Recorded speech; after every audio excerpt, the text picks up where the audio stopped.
Olá, prezados pais, prezados estudantes, prezados responsáveis, sejam todos muito bem-vindos a mais uma aula de Educação Física. Eu sou o professor André, estou aqui com a professora Carol. Tudo bem, professora Carol? Tudo bem, professor André. Sejam todos bem-vindos a mais uma aula de Educação Física. Isso aí, então como vocês já estão acostumados, pegue seu caderno, seu lápis e acompanhe com a gente na tela que vocês vão precisar anotar da nossa aula de hoje. Então anotem lá, componente curricular, Educação Física, turma, quarto e quinto ano, conteúdo, dança folclórica, aula de número 58 e não esquece de colocar, a data de hoje.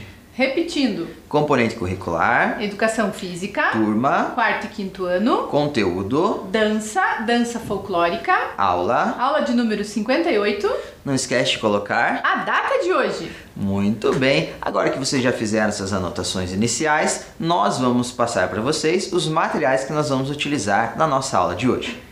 Então hoje a gente vai precisar que vocês providenciem o caderno para vocês anotarem a parte teórica da nossa aula de hoje. Então se vocês já tiverem com o caderno aí, senão a gente vai dar aquele tempinho, né, professor André? Isso. Para vocês providenciarem o caderno, para vocês anotarem a parte teórica da aula de hoje.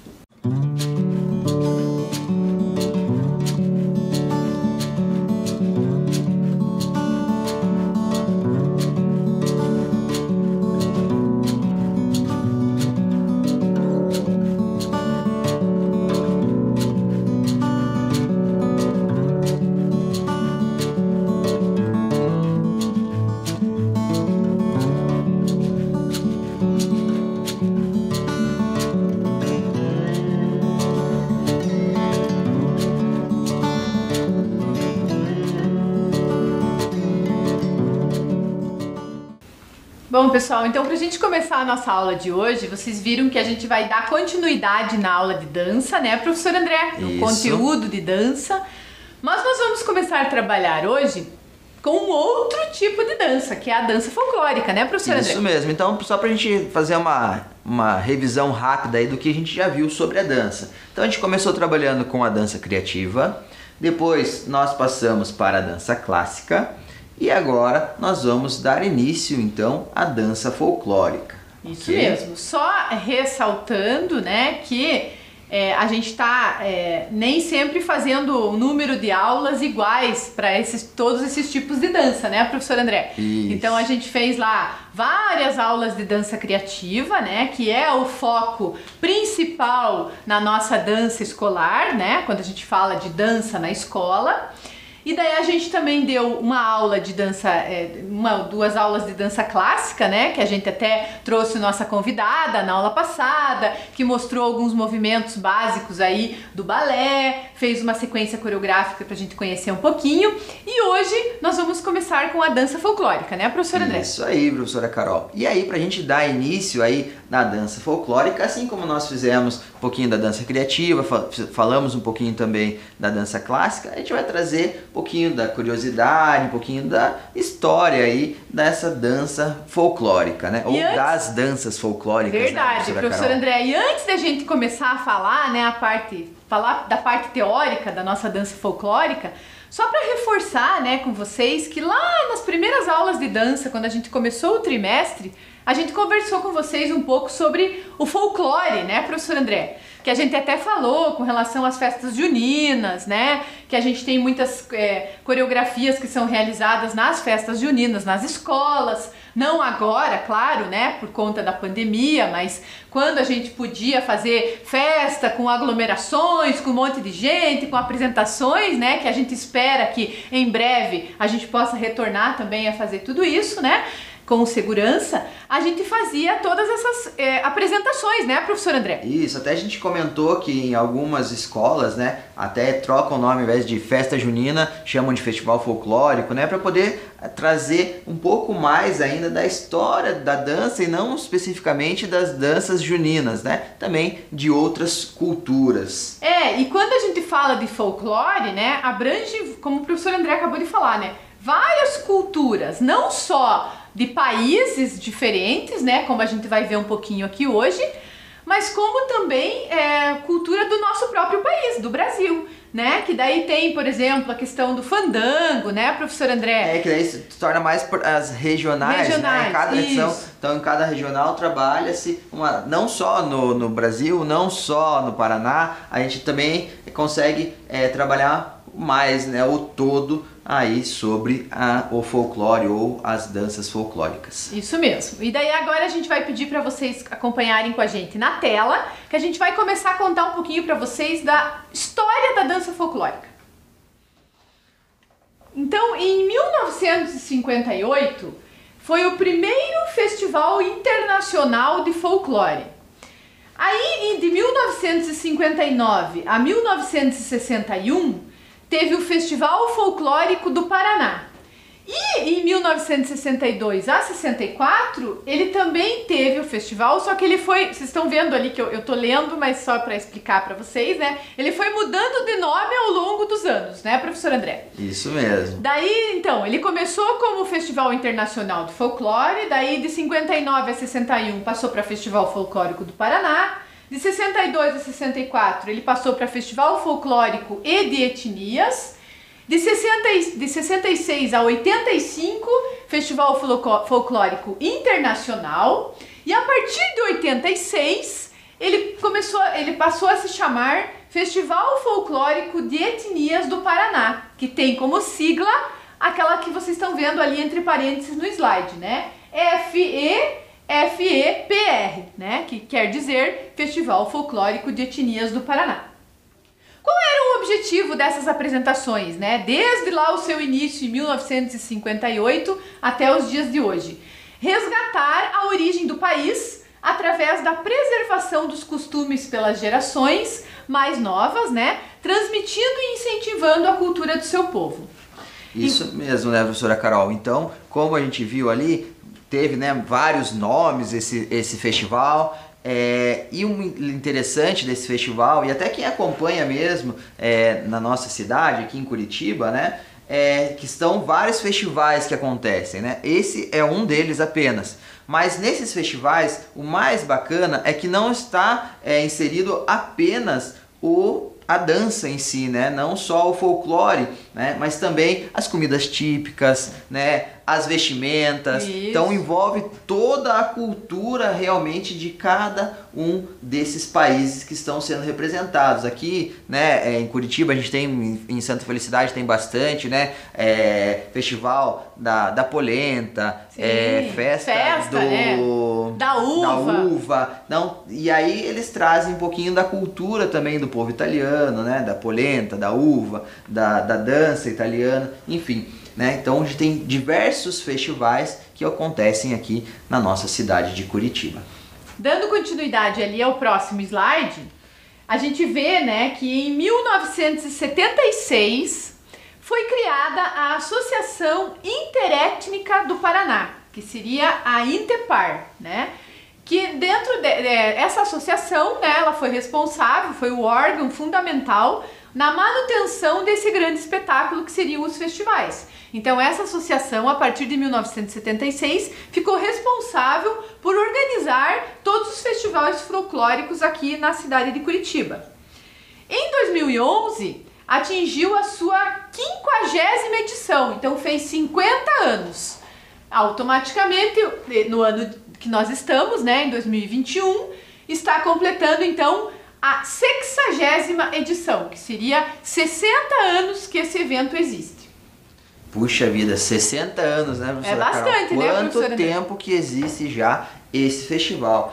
E olha que interessante, é realmente para resgatar a cultura do povo, né? Então traz aí, então a gente vai ver mais para frente ali, que são diversas grupos folclóricos de diversas regiões, né, professora Carol, que acabam se apresentando e acabam trazendo um pouquinho mais sobre a cultura de cada um dos seus povos, né? Então, seja por meio da dança, né, nas apresentações, na vestimenta que eles utilizam na apresentação, seja na própria dança, que a gente já falou para vocês, né, que a própria dança, ela acaba narrando algumas histórias, né? Por exemplo, o balé, né? Que a gente falou na aula passada, que é um dos objetivos ao invés de ter a narração, né? O narrador ali contando a história, são os bailarinos ali fazendo a dança para representar, para narrar então determinada história. Então, com esses festivais, os grupos folclóricos eles conseguem trazer aí um pouquinho mais para a gente conhecer aí da história, da cultura de cada um dos seus povos. Também transmite, né, professor André, como você deu o exemplo do balé,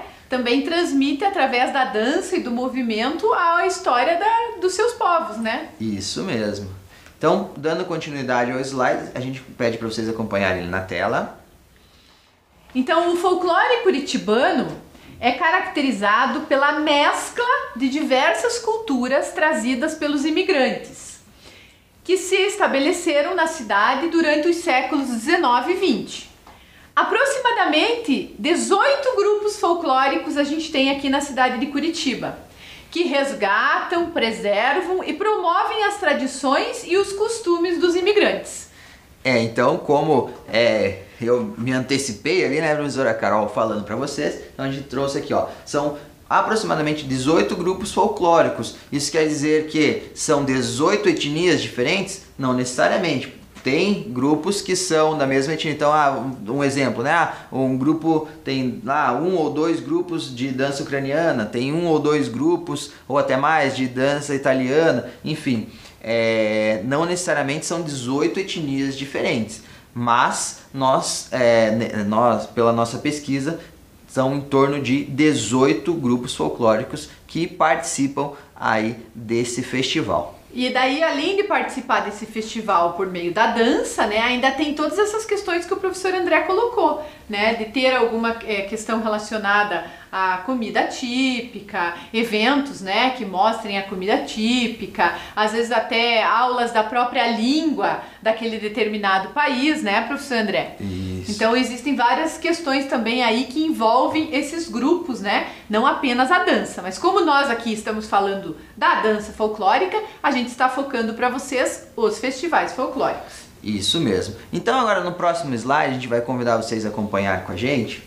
A gente vai falar um pouquinho sobre alguns grupos que fazem parte da Interpar, né, professora Carol? Isso mesmo. Então, como vocês podem ver aí no slide, nós temos, eu vou ler como está escrito, tá? É o Isla, que também é conhecido como Wisła, e também tem o Junak, que tem como meta difundir a cultura polonesa na cidade e possui o reconhecimento do governo polonês pela sua autenticidade com a cultura polonesa. Olha só que interessante, esses dois grupos são, então, poloneses, né? Aí outro grupo que nós trouxemos ali são os grupos folclóricos alemães, que são de nomes um pouco mais complicados de se falar. Nós já pedimos desculpa de antemão, né, professora Carol? Na pronúncia, né? Se nós pronunciarmos de maneira errada, mas nós vamos tentar pronunciar da maneira com que a gente vê ali escrito, né? Então, o grupo germânico Altheimat e o original Einigkeit Tanzgrupp, ok? Então, de novo, desculpa aí pela pronúncia, mas é que por mais que eu seja descendente alemão, eu não sei falar em alemão, ok? Tem que estudar mais, professor. Vamos seguir para os próximos grupos folclóricos para ver se a gente consegue melhorar aí essas pronúncias. Antes da gente seguir para os próximos, professor André, acho que é só importante falar, né, que quando você citou ali essa questão da nomenclatura, né, é uma questão importante, porque ele realmente, o nome dos grupos tem a ver com o país de sua origem, né, inclusive a gente vai ver um pouquinho hoje sobre o grupo Wisła, né, que é um grupo polonês, que a gente vai ver na aula seguinte, né? A gente vai ver um pouquinho melhor sobre esse grupo. Inclusive, a gente até vai ter a honra de ter uma convidada aqui, né, professor André? Isso mesmo. Que vai estar contando um pouquinho melhor até pra gente sobre o grupo folclórico Wisła, que é um grupo folclórico polonês que a gente tem aqui em Curitiba. Mas essa questão da nomenclatura, a gente só sabe que pronuncia Wisła Porque a gente foi perguntar, né, professor André? Exatamente. Porque senão a gente ia ler conforme tá escrito ali. Como eu li primeiro para vocês, né? O tal do Wisla, né? E se lê Wisła. Mas são detalhes de extrema importância, mas que às vezes a gente não consegue pronunciar da melhor forma. Mas o importante é a gente saber, né, que existem esses grupos e qual é o objetivo deles, né, professor André? Isso mesmo. Então, dando continuidade ali nos outros grupos, a gente pede para vocês acompanharem o próximo slide. Então, nós temos ali no slide os grupos portugueses, né, chamados Alma Lusa e o Rancho Folclórico Casa de Portugal. Tem os grupos folclóricos ucranianos. Esses são dois que nós trouxemos de exemplo, tá? Não que sejam só esses, sejam de qual etnia for, né? Não são só esses que existem, é só que a gente trouxe de exemplo. Então, os ucranianos, o Barvinok e o Poltava. Nós temos os grupos italianos, Ítalo Brasileiro de Santa Felicidade, o Giuseppe Garibaldi, o Giardino da Mori e o siciliano Isola del Sole. Olha, a gente tenta, né? O professor André, italiano, o professor André entende um pouquinho. A gente tenta arriscar um pouquinho. Então vocês vejam, aí como o professor André falou, né? A gente falou para vocês lá no início que, né, a gente tem mais ou menos 18 grupos folclóricos aqui no Paraná. Esses que a gente deu o exemplo para vocês são grupos aqui de Curitiba, né? Alguns grupos aqui de Curitiba, a gente não contemplou todos, né? Mas foram alguns exemplos de grupos que existem aqui na cidade de Curitiba. Quando a gente fala do Paraná, a gente tem também outros grupos que abrangem outras cidades do estado do Paraná que não seja aqui em Curitiba, né? Então por isso que a gente não contemplou aí todos os 18 grupos, né, professor? Sim. Exatamente. E até, como a professora Carol falou, se a gente for estender, nós não vamos nos limitar apenas aos 18 grupos, né? Nós temos muitos mais grupos que representam cada um a sua origem e a sua cultura, a maioria deles com esse objetivo de resgatar, de também incentivar aí que continuem sendo trabalhadas as culturas, que sejam continuadas, né, professora Carol? Isso mesmo. E daí agora, pessoal, a gente vai estar... essa aula, na verdade, a gente está fazendo ela mais teórica para vocês, né? Até para vocês, pra gente iniciar esse trabalho com a dança folclórica, né? A gente pretende trazer para vocês aqui nas seguintes aulas agora um pouco de alguns convidados que a gente conhece, que a gente também entrou em contato, que atuam nos grupos folclóricos, né, professor André? Isso. Que fazem parte da dança dos grupos folclóricos de diversos países, para a gente tentar mostrar um pouquinho para vocês a cultura desses países através da dança, né? Seja por meio dos passos, seja por meio da música, né? Seja por meio de uma sequência coreográfica, que vocês sabem que eu e o professor André, a gente até tenta fazer alguma coisa aqui que a gente consegue, né, professor André? Mas essa parte mais específica mesmo, que é dos grupos folclóricos, vocês vão observar, que a gente até vai passar um vídeo para vocês daqui a pouquinho, que vocês vão observar como eles são técnicos, né? Como os movimentos são bem elaborados e bem técnicos. Então exige muita preparação, muito ensaio, né, professor André? Muito treino, muito ensaio, muita preparação, muita dedicação. Então, o que a gente faz aqui, a gente se arrisca, né? Assim como eu me arrisquei ali nas nomenclaturas, ali nos nomes dos grupos, a gente também se arrisca na prática, né? Como a gente sempre fala para vocês, o importante é nós estarmos sempre em movimento, né? Colocar o nosso corpo em movimento. Então, seja na dança clássica, seja na dança criativa, seja na dança folclórica, o importante é a gente colocar aí o corpo em movimento. A gente a gente se dispor a experienciar aí, a experimentar essas novas maneiras de se expressar aí corporalmente. E quando a gente fala de técnica, né, como eu estava falando para vocês, que vocês vão perceber que na coreografia dos grupos folclóricos, nas apresentações deles, eles são bastante técnicos, né? A gente vê que tem muito ensaio aí pela frente, né, professor André? Mas aqui nas nossas aulas, a gente vai trazer os nossos convidados, né? Na próxima aula a gente vai estar trazendo para vocês já a nossa primeira convidada, só que a gente vai tentar fazer alguns movimentos mais básicos para que nós, eu e o professor André, também possamos fazer junto e vocês aí na casa de vocês também, né? Para que a gente consiga também conhecer um pouquinho e realizar esses passos de acordo com cada cultura que a gente vai estar conhecendo, né, professor André? Isso mesmo. Então, como a professora Carol falou também, nós vamos passar agora para vocês 2 vídeos, tá?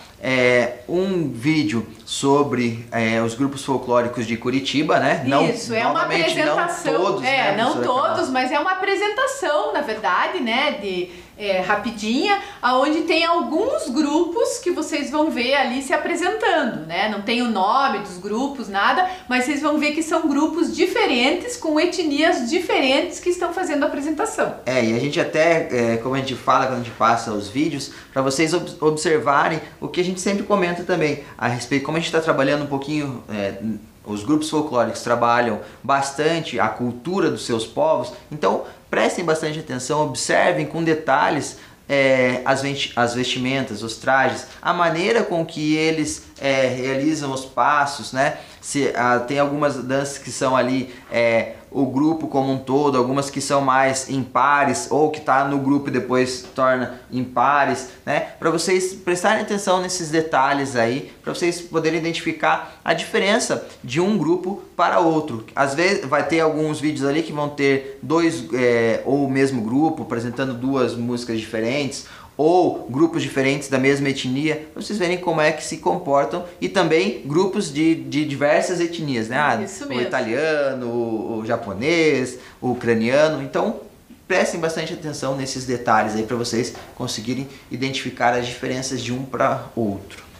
E o outro vídeo, a gente vai passar 2 vídeos na sequência, né, professor André? O outro vídeo também vai ser um vídeo que foi feito pela Intepar, né, que é a associação lá que a gente contou para vocês agora há pouco no início da aula, onde eles organizaram esse evento o ano passado, em 2020, que foi online. Né? Então, por conta da pandemia, eles não puderam fazer o festival folclórico presencial, eles organizaram um evento online. E esse videozinho é um videozinho da divulgação desse evento. Então, vocês vão perceber, ali aparece as fotos, o nome dos grupos que participaram, né, professor André? E até tem ali a data e o ano, a data do ano passado, no caso, que foram as datas que esses grupos se apresentaram online, né, que foi passada toda a programação para as pessoas que quiseram assistir.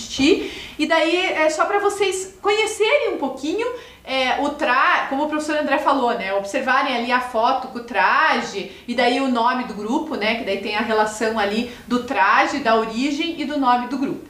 Certo? Então a gente vai deixar esses 2 vídeos aí para vocês assistirem e a gente já retorna aí para nossa aula.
pessoal, então pra gente finalizar a nossa aula de hoje, né? Vocês viram aí, vocês assistiram o vídeo? Gostaram do vídeo? O que vocês acharam aí das apresentações dos grupos? Lembram que a gente falou, né, antes, né, professor André, com essa questão de vocês observarem, né, a questão da movimentação desses grupos, né? Alguns utilizam mais o coletivo, né? Participam mais todos juntos, ou fazem movimentos todos juntos, fazem movimento em pares, fazem movimentos individuais, né, professor André? Tem que ter toda essa variação aí. E vocês puderam observar nessas apresentações também aquilo que eu comentei com vocês com relação à técnica, né? Então vocês vejam que é bem técnico o movimento, né? Que exige realmente uma preparação, né? Eu tenho certeza que esses grupos, eles se preparam com bastante tempo, com antecedência, né, professor André? Quando eles têm essas apresentações. Até como eles puderam ver ali, tem alguns que fazem, que juntam diversos grupos, né? E eles... mesmo sem estar se olhando, eles estão realizando os mesmos movimentos, né? Um grupo aqui realizando o mesmo movimento que o grupo lá, e ao mesmo tempo. E isso a gente só consegue com o treino, né? Uma sincronia. E essa sincronia, ela só acontece com o treino, com os ensaios, né? Então tem que estar todo mundo aí bem focado, bem ensaiado, bem treinado para conseguir fazer uma bela apresentação, como a gente pôde ver aí em nesses 2 vídeos que nós passamos para vocês. Falando nisso, em sincronia, né, professor André, me lembrei agora que tem ali uma das apresentações ali nesse vídeo, né, que eu, se não me engano, acho que é do grupo alemão, que eles trocam os chapéus, né, que um pega o chapéu da cabeça do outro, assim, né, ao mesmo tempo. Então, vocês vejam, eles estão em várias mesas. Os homens, né, ali do grupo estão sentados em volta da mesa e eles vão trocando os chapéus, assim, né, um do outro. Então vocês vejam, isso exige muita sincronia, muita coordenação, muito ritmo, né? Então são vários aspectos aí que são trabalhados dentro dessa questão, né, dentro dos grupos folclóricos. E outra questão importante quando a gente fala da divulgação do evento do ano passado, né, que foi a Intipar que fez, que foi o último vídeo que vocês viram, é só realmente para vocês verem, né, com relação ao traje mesmo e o grupo, qual é o nome e qual a sua origem. Isso mesmo, professora Carol. Então, para vocês agora, nós vamos passar uma tarefa de casa. A gente vai explicar e vai deixar a tela ali para vocês anotarem. A tarefa de casa de vocês vai ser a seguinte: vocês vão conversar com seus pais, com seus avós, com seus tios, com seus familiares, com seus responsáveis, um pouquinho para perguntar para eles a origem de vocês e também da família de vocês. A origem da família de vocês, ok? E aí vocês vão registrar isso no seu caderno e até pode perguntar para eles se algum deles já fez parte, já participou de algum grupo folclórico, ok? Então a gente vai deixar a tela da tarefa de casa para vocês. Esperamos que tenham gostado da nossa aula de hoje e convidamos vocês para a nossa próxima aula. Tchau, tchau.